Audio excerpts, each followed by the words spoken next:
은혜의 자리로 다시 돌아오라라는 제목으로 함께 말씀 나누도록 하겠습니다.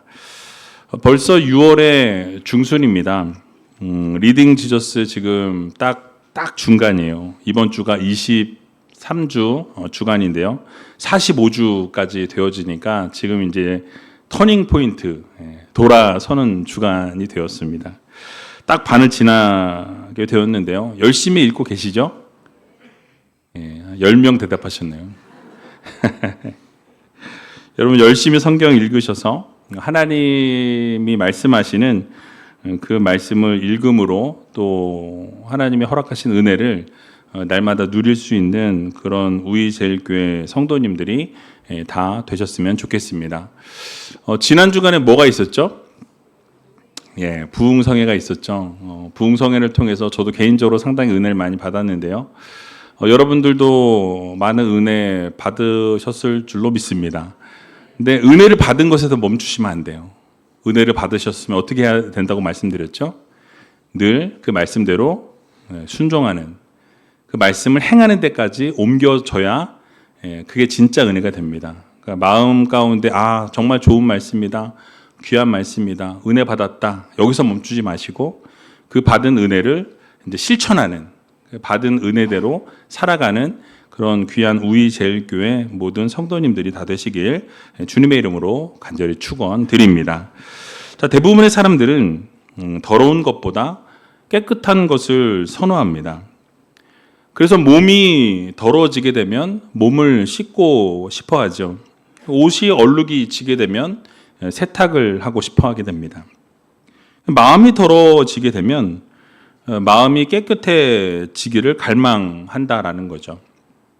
자, 그런데 오늘 본문에 보게 되니까 하나님께서 우리들에게 놀라운 선언을 하고 계십니다. 오라, 우리가 서로 변론하자. 여러분, 우리가 하나님과 변론할 수 있을 만한 사람들입니까? 그럴 수 없는 사람들이에요. 근데 하나님이 우리와 함께 논의하자, 함께 이야기하자라고 말씀하시죠.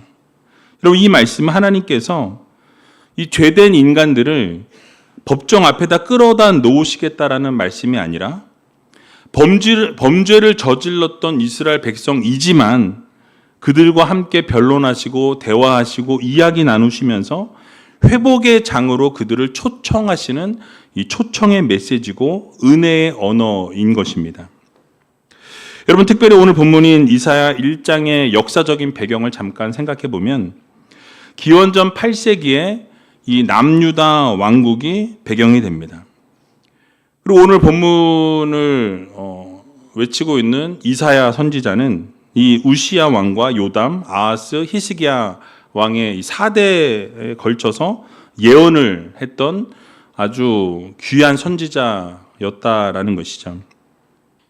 여러분, 그 시절의 예루살렘은 겉으로 보여질 때는 종교적인 열심이 넘쳤습니다.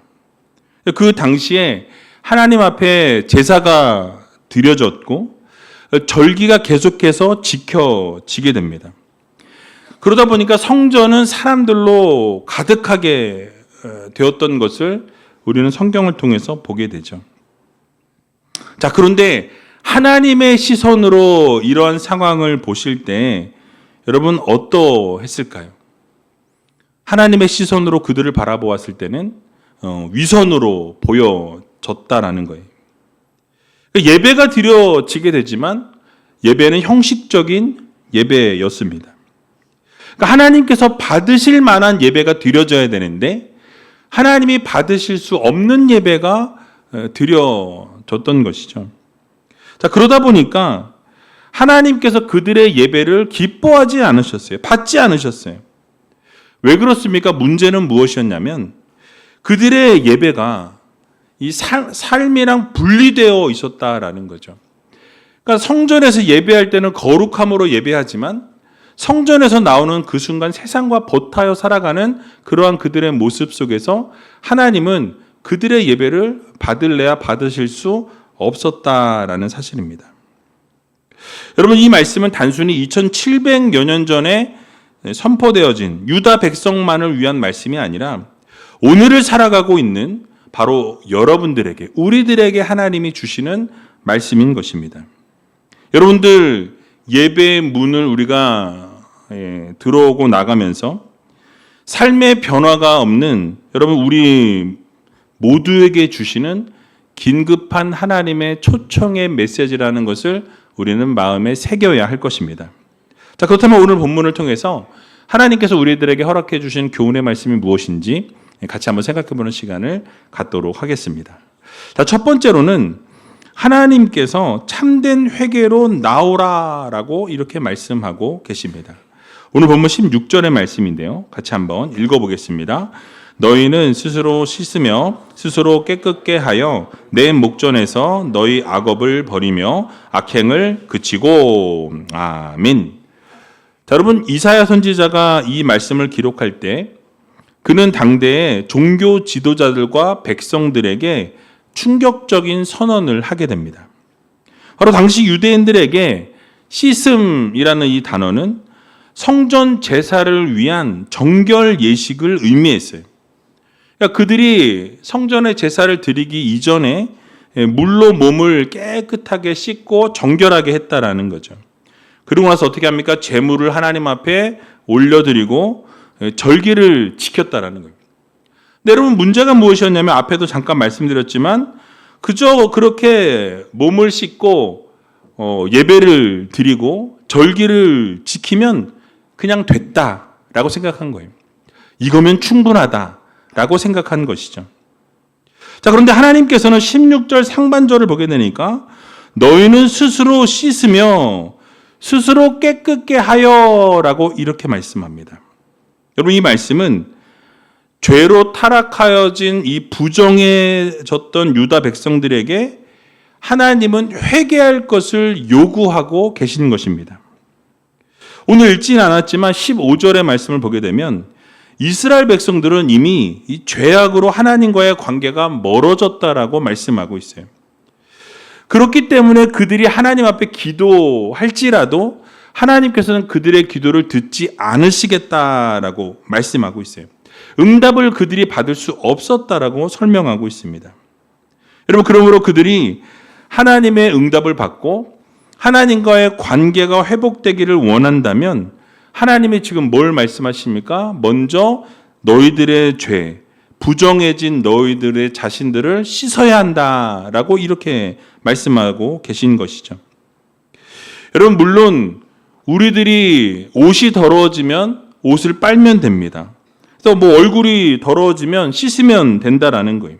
그러니까 몸의 더러움이나 이 의복의 더러움들은 물로 씻어서 빨래를 하면 뭐 깨끗이 씻으면 제거할 수 있다라는 거죠. 그러나 죄로 말미암아 부정해진 사람들, 그러니까 죄를 지어서 우리가 이미 죄 가운데 머물게 되어진 이 부정한 사람들은 물로 아무리 씻는다고 해서 여러분 정결케 되어지겠습니까? 정결할래야 정결할 수 없다라는 거예요. 부정함을 제거할 수 없었다라는 것이죠. 그러니까 죄로 부정해진 사람은 뭘 해야 합니까? 하나님 앞에 회개해야 한다라는 거예요. 오직 회개를 통해서만이 자신의 그 부정함을 제거할 수 있었던 것입니다. 여러분 이러한 점을 생각해 볼 때 하나님이 지금 스스로 너희가 씻고 너희가 스스로 깨끗하게 하라라고 말씀하신 것은 곧 유다 백성들이 하나님 앞에서 회개할 것을 하나님이 요구하신 것입니다. 여러분 사람이 자신의 죄를 씻을 수 있습니까? 자신이 아무리 노력하고 또 노력하고 또 노력해도 우리의 죄의 문제는 우리가 해결할 수 없다라는 거예요. 여러분 인간의 의로는 여러분 구원을 절대로 이룰 수 없다라고 성경은 말씀하고 있습니다. 회개라는 것이 단순히 우리의 입술로 고백한다고 해서 잘못했다는 것을 말한다고 해서 회개가 이루어지는 것이 아니다라는 거예요. 여러분 그러면 회개란 무엇입니까? 회개란 것은 방향을 바꾸는 거예요. 내가 그동안 잘못된 자리에 있었다면 그 잘못된 자리로부터 나오는 것이 회개입니다. 하나님이 기뻐하시지 않는 방향을 향해 내가 걸어가고 있었다면 이제는 회개하게 될 때에 그 잘못된 방향에서부터 돌이키는 것이 회개라는 것을 우리는 기억해야 할 것입니다. 그러니까 그동안 혹시 죄를 사랑하고 죄 가운데 있었다면, 세상을 사랑하는 마음 가운데 우리가 머물러 있었다면, 여러분 하나님을 사랑하는 마음으로 돌아서는 것이 회개라는 것을 믿으시기 바랍니다. 여러분 하나님 없이 살아도 된다라고 생각하고 그동안 살아왔다면, 이제는 하나님이 없이는 살아갈 수 없다라고 고백하고 인정하는 성도들이 되는 것이 바로 진정한 회개라는 것을 우리는 믿어야 할 것입니다. 여러분 그것이 바로 진정한 회개의 자리로 나아가는 거예요. 자주 말씀드렸지만 여러분 하나님께서는 우리가 교회 안에서만 거룩함으로 머물러 있는 것을 하나님은 원하지 않으신다라는 거예요. 여러분 어떻게 합니까? 하나님께서는 여러분 삶 전체를 보고 계시는 하나님이세요. 그러니까 주일에만 거룩함으로 살아가고 주일에만 성경책을 끼고 주일 이 예배 자리에 앉아 있는 것만으로는 여러분 우리가 거룩하다라고 할 수 없다라는 것이죠. 그러니까 평일에 여러분들이 살아가는 모습 속에서 하나님이 없이 살아가고 있다면 여러분 그것은 하나님이 원하시는 신앙이 아니다라는 것을 기억해야 할 것입니다. 그러니까 입술로는 우리가 주여 주여 주님을 외치지만 여러분 이 세상 가운데의 삶에서 내 욕심으로 가득하고 내 욕망을 채우기 위해 살아가고 있다면 여러분 우리는 다시 한번 말씀 앞에 서는 성도들이 되어야 할 것입니다. 여러분 찬송을 부르고 있지만 누군가를 용서하지 못하고 미워하는 마음으로 살아가고 있다면 우리는 진정한 회개를 이룬 것이 아니다라는 거예요. 여러분 기도는 하고 있지만 여전히 불의를 버리지 않고 그 불의함 가운데 살아가고 있다면 여전히 회개를 이룬 것이 아니다라는 것이죠. 여러분 교회에서 봉사를 하고 열정과 열심으로 최선을 다해 섬기고 있지만 교만함을 내려놓지 못한다라고 한다면 여러분 여전히 우리는 진정한 회개를 이루지 못한 것입니다. 씻으라, 깨끗하게 하라, 악행을 그치라 라고 말씀하세요. 결국 그 말은 무엇입니까? 회개하고 돌이키라 라는 말씀인 거예요. 여러분 그런데 우리는 어떠한 모습으로 서 있으십니까? 때로는 조금만 더 가보자. 내가 지금 죄악 가운데 있고 잘못된 길을 가는 건 알지만 조금만 더 참아보자. 조금만 기다리면 괜찮지 않을까? 이 정도는 괜찮겠지. 남들도 다 그렇게 사는데 굳이 내가? 나만? 이런 생각을 하면서 나 스스로 타협하고 나 스스로를 위로한다라는 거예요. 그러나 잘못된 길을 걸어가면서 잘못된 방향으로 여러분 나아가게 되면 목적지는 점점 더 멀어지게 된다라는 거예요. 여러분 신앙생활이 오래되면 오래될수록 조심해야 할 것이 있습니다. 그것은 바로 익숙함이라는 거예요. 여러분 익숙함이라는 것은 때로 은혜가 되기도 합니다. 익숙한 곳에서 하나님의 임재를 경험하고 하나님의 그 사랑과 은혜를 느낄 수 있다라는 거예요. 그러나 반대로 그 익숙함 때문에 영적으로 무감각해질 수 있다라는 거예요. 여러분 예배에 익숙하게 되고 찬송에 익숙하게 되고 기도에 익숙하게 되어지면 하나님 앞에서 마음을 찢는 그 회개가 사라지게 된다라는 거예요. 그러면서 어떻게 되어집니까? 우리의 영혼이 위험에 빠질 수 있다라는 것을 우리는 경계해야 할 것입니다. 여러분 하나님께서 찾으시는 그 사람은 완벽한 사람을 하나님이 찾으시는 게 아니라는 거예요. 자기 자신의 그 잘못을 인정할 줄 아는 사람을 찾으신다라는 거예요. 잘못을 저질렀을 때 하나님이 지적하시면 우리가 바로 그 즉시로 회개하고 돌이킬 줄 아는 사람을 하나님은 찾으신다라는 것입니다. 여러분 다윗이 위대했던 이유가 무엇입니까? 죄가 없어서가 아니에요. 그는 잘못을 저질렀을 때 책망을 받았을 때 어떻게 했습니까? 핑계대지 않았어요.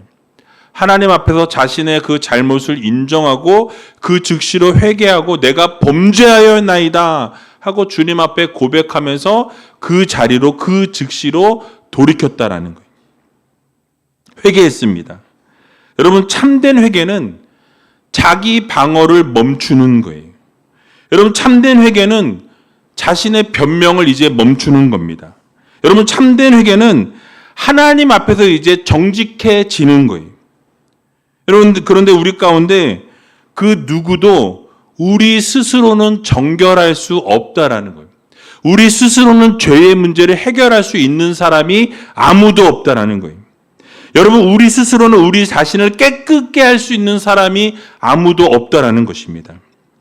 오직 예수 그리스도의 보혈만이 우리를 깨끗게 하고 정결케 하신다라는 이 사실을 여러분들 모두 믿으시기 바랍니다. 그러니까 하나님의 은혜로만 가능하다라는 거예요.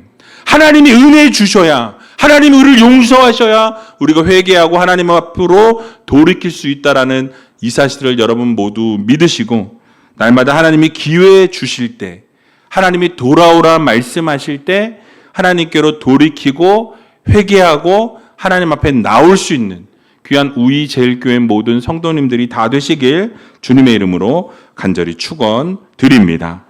자, 두 번째로는 하나님께서 이 회개를 삶의 변화로 드러나게 하신다라고 말씀해요.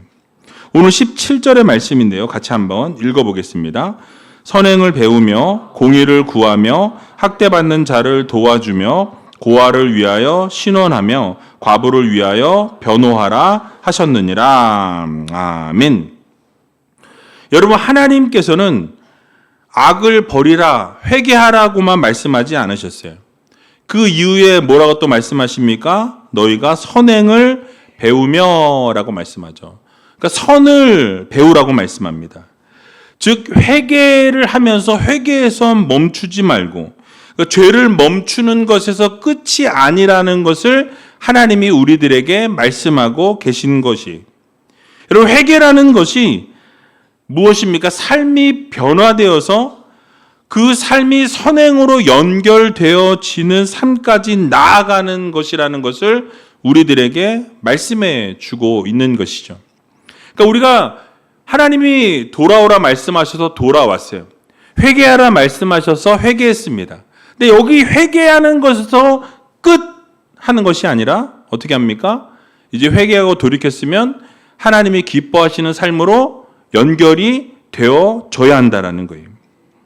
그러니까 여러분, 우리가 여기 중요한 표현이 선행을 배우며라고 말씀합니다. 그러니까 선은 여러분 저절로 되어지는 게 아니에요. 선은 우리가 배워야 한다라고 말씀합니다. 연습해야 한다라고 말씀해요. 익숙해져야 한다라는 거예요.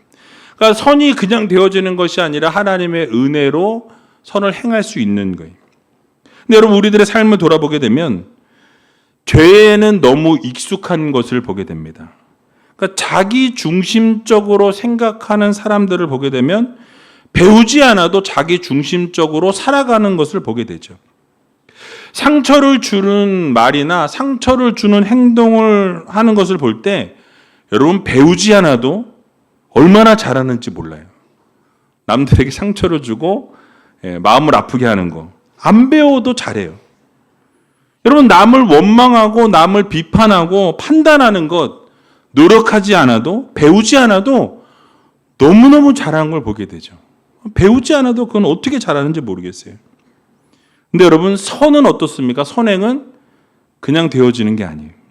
선은 배워야 합니다. 용서도 배워야 된다라는 거예요. 섬김도 배워야 돼요. 긍휼도 배워야 합니다. 여러분, 약한 자의 편에 서는 것도 배워야 도울 수 있는 거예요. 여러분, 하나님께서 유다 백성들에게 단순한 어떤 종교적인 열심을 요구하신 것이 아니었다라는 것. 그들의 삶이 하나님의 그 성품을 드러내기를 하나님께서는 원하셨다라는 거죠. 그래서 하나님께서 학대받는 자들이나 고아들이나 그 과부들을 언급하시면서 그들을 도와주라고 말씀하시고 그들을 변호하라라고 말씀하시는 것을 보게 됩니다. 여러분, 성경에서 나오는 이 고아와 과부들은 어떠한 계층입니까? 사회적으로 가장 연약한 사람들이에요. 아주 약한 사람들을 대표할 때 이 고아와 과부가 사용되어진다라는 거예요. 스스로 보호할 수 있는 힘을 갖지 못한 사람들이었습니다. 억울한 일을 당해도 변호해 줄 수 있는 사람이 없는 그런 사람들이었어요. 그러니까 사회의 중심에 서 있는 사람들이 아니라 그 사회의 가장자리에 밀려나 있는 소외된 사람들의 대표자들이었다라는 거예요. 그런데 여러분, 하나님께서 뭐라고 말씀하십니까? 그런 약자들의 아픔을 돌아보라고 말씀하고 계시는 거예요. 그 힘들고 어려운 사람들을 너희가 돌아보고 그들에게 선을 베풀고 그들을 위해서 변호할 수 있는 하나님의 자녀로 세워질 것을 하나님은 원하셨다라는 거예요. 여러분, 그런데 세상은 어떻습니까? 힘이 있는 사람들의 눈치를 보게 되죠. 힘이 있는 사람들에게 관심을 주게 됩니다. 힘이 있는 사람들의 그 목소리에 집중한다라는 거예요. 여러분, 그러나 참된 신앙은 반드시 약한 자들을 향한 긍휼로 나타나게 된다라는 것을 믿으시기 바랍니다. 여러분, 예배가 살아나게 될 때 하나님의 시각이 열려진다라는 거예요.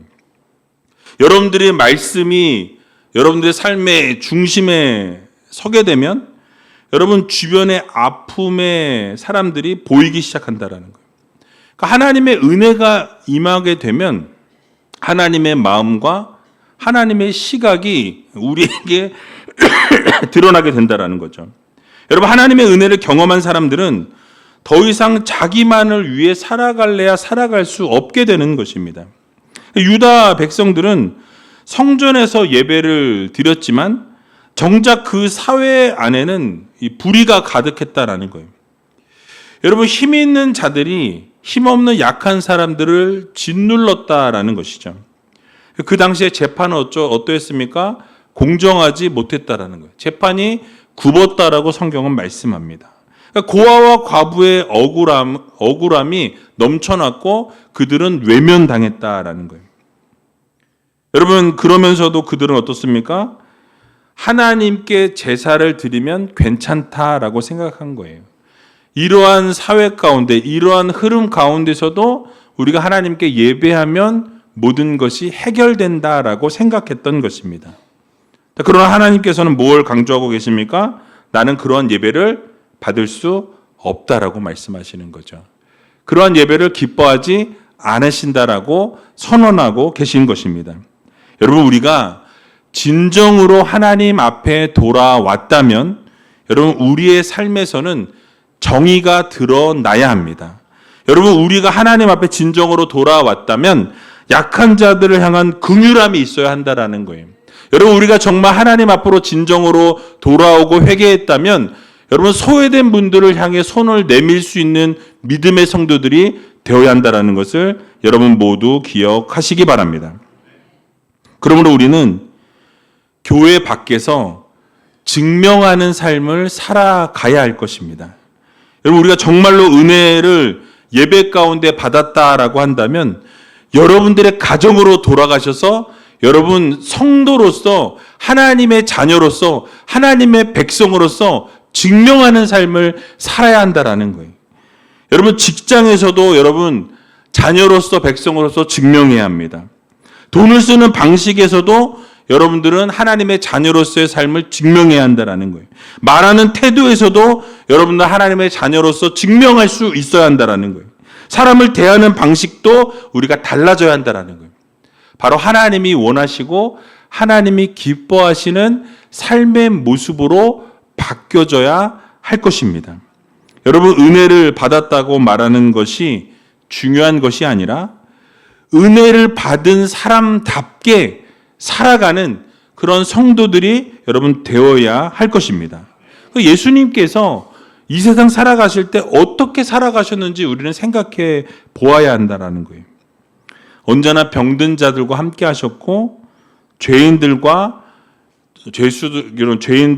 세리들과 식탁에 함께 앉으셔서 식사를 나누셨습니다.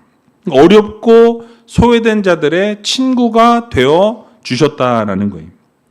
여러분 이러한 사실을 다시 한번 마음에 새기시고 여러분들이 진정으로 하나님 앞에서 회개하고 하나님 앞에 돌아왔다면 여러분 참된 예배자의 삶을 정말 이 세상에서 살아갈 수 있는 저와 여러분들이 다 되시길 주님의 이름으로 간절히 축원드립니다.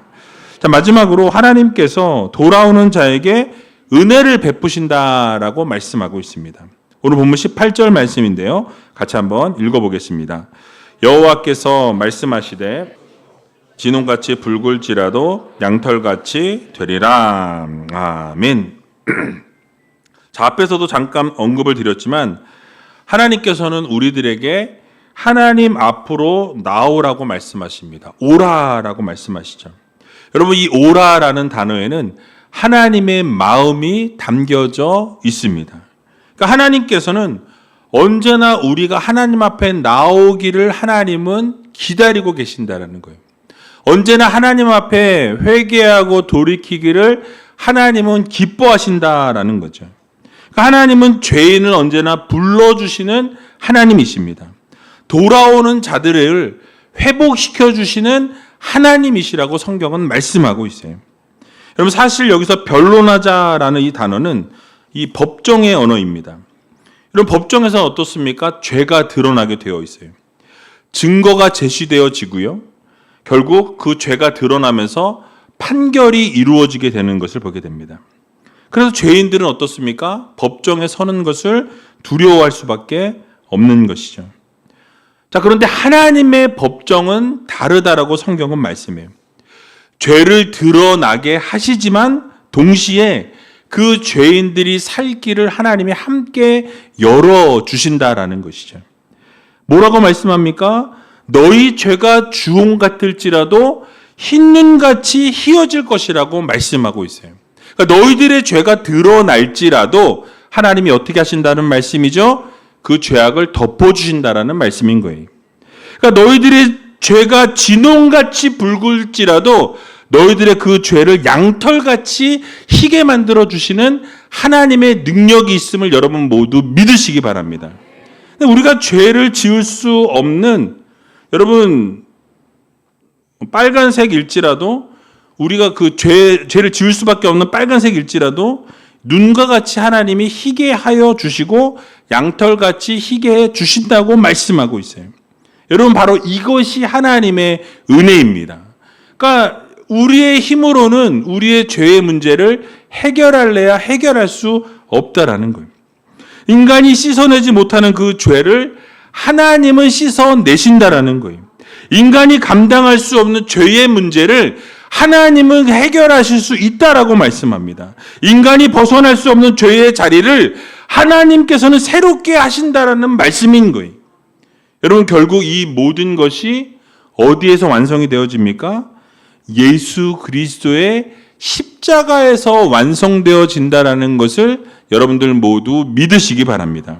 그러니까 우리의 노력이나 우리의 힘으로는 죄의 문제가 절대로 해결될 수 없지만 예수 그리스도의 보혈을 의지하고 하나님의 은혜를 구하게 되면 여러분 그 모든 죄가 깨끗하게 씻겨진다라는 이 사실을 여러분들 모두 믿으시기 바랍니다.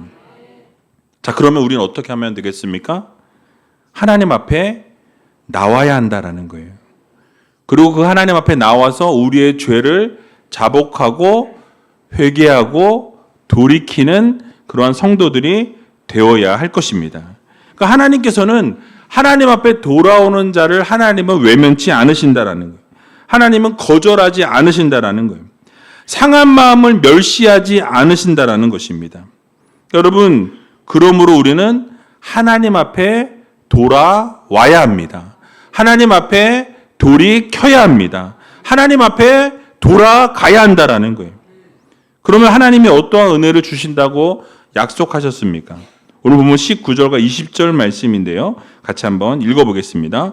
너희가 즐겨 순종하면 땅의 아름다운 소산을 먹을 것이요 너희가 거절하여 배반하면 칼에 삼키우리라. 여호와의 입의 말씀이니라. 아멘. 여러분 너무나 명확하지 않습니까?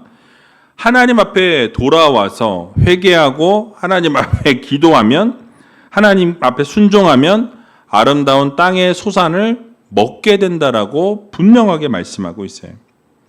그러나 그 하나님 말씀에 순종하지 아니하고 거절하고 배반하게 되면 그 칼에 삼키워질 것이다라고 우리들에게 말씀합니다. 여러분, 너무나 명확한 해답을 하나님이 주고 계신다라는 거예요. 그러므로 우리가 이 세상 살아가는 날 동안에 여러분, 하나님의 그 부르시는 은혜의 자리로 나아가는 성도님들이 다 되시기 바랍니다. 하나님께서 돌이키라 말씀하실 때, 회개의 자리로 나오라 말씀하실 때 그 회개의 자리로 나아가서 회개함으로 우리의 모든 죄의 문제를 해결받는 믿음의 성도님들이 다 되시기 바랍니다. 은혜의 자리로 여러분 돌아가셔서, 예배의 자리로 나아가셔서, 순종의 자리로 나아가셔서 여러분 하나님의 은혜와 하나님의 그 사랑과 하나님의 그 기적을 이번 한 주간도 체험하고 경험하는 저와 여러분들이 다 되시길 주님의 이름으로 간절히 축원드립니다.